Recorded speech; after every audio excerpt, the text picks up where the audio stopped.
5. Last Hour on the Cross. Although it was early in the season for such a phenomenon, shortly after 12 o'clock the sky darkened by reason of the fine sand in the air. The people of Jerusalem knew that this meant the coming of one of those hot wind sandstorms from the Arabian desert. Before 1 o'clock the sky was so dark the sun was hid, and the remainder of the crowd hastened back to the city. When the Master gave up his life shortly after this hour, less than 30 people were present, only the 13 Roman soldiers and a group of about 15 believers. These believers were all women, except 2, Jude, Jesus' brother, and John Zebedee, who returned to the scene just before the Master expired. Shortly after 1 o'clock, amidst the increasing darkness of the fierce sandstorm, Jesus began to fail in human consciousness. His last words of mercy, forgiveness, and admonition had been spoken. His last wish concerning the care of his mother had been expressed. During this hour of approaching death, the human mind of Jesus resorted to the repetition of many passages in the Hebrew Scriptures, particularly the Psalms.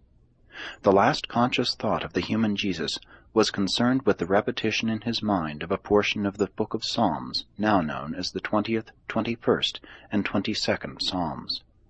While his lips would often move, he was too weak to utter the words as these passages, which he so well knew by heart, would pass through his mind. Only a few times did those standing by catch some utterance such as, "I know the Lord will save his anointed," "Your hand shall find out all my enemies," and my God, why have you forsaken me?"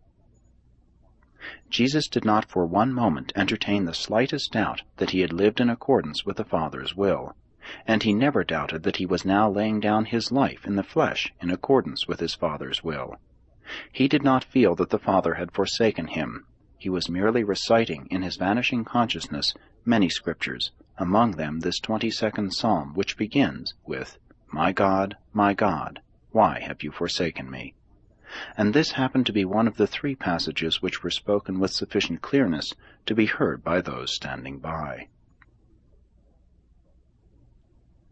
The last request which the mortal Jesus made of his fellows was about 1:30 o'clock, when, a second time, he said, "I thirst," and the same captain of the guard again moistened his lips with the same sponge wet in the sour wine, in those days commonly called vinegar. The sandstorm grew in intensity, and the heavens increasingly darkened. Still the soldiers and the small group of believers stood by. The soldiers crouched near the cross, huddled together to protect themselves from the cutting sand. The mother of John and others watched from a distance, where they were somewhat sheltered by an overhanging rock. When the Master finally breathed his last, there were present at the foot of his cross John Zebedee, his brother Jude, his sister Ruth, Mary Magdalene, and Rebekah, one time of Sepphoris.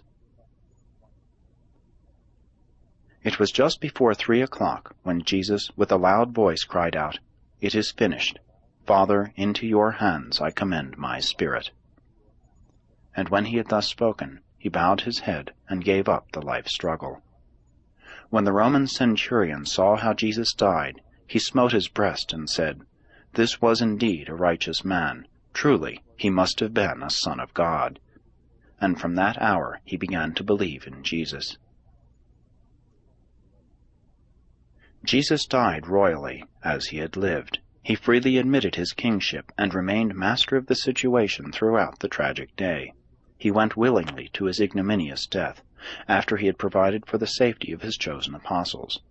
He wisely restrained Peter's trouble-making violence, and provided that John might be near him right up to the end of his mortal existence. He revealed his true nature to the murderous Sanhedrin, and reminded Pilate of the source of his sovereign authority as a Son of God.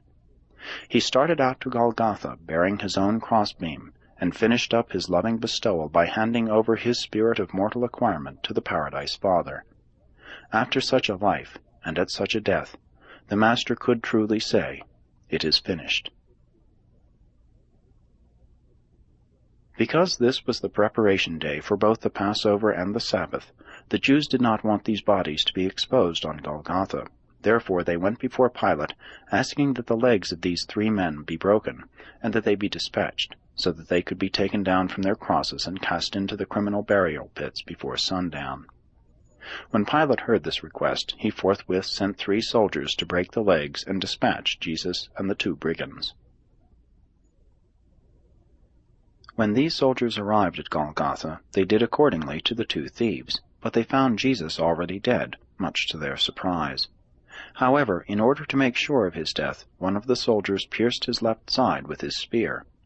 Though it was common for the victims of crucifixion to linger alive upon the cross for even 2 or 3 days, the overwhelming emotional agony and the acute spiritual anguish of Jesus brought an end to his mortal life in the flesh in a little less than 5½ hours.